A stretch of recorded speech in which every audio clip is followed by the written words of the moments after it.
Kita umat Muhammad ni umur kita berapa? 60 hingga 70. Nabi kata apa? A'maru ummati baina 60 wa 70.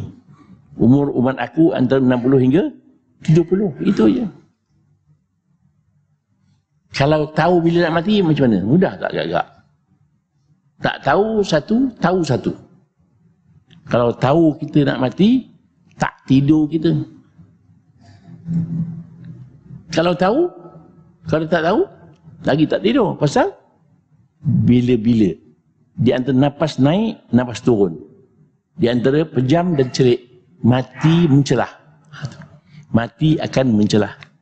Tak semestinya orang sakit itu mati. Tak semestinya orang sihat itu akan hidup. Tak. Apa syair Arab kata apa? Kam min sahihin mata min ghairi illatin. Wa kam min saqimin ashahina min ad-dahr. Ramai orang sakit tak mati-mati. Ramai orang sihat tiba-tiba mati mengejut.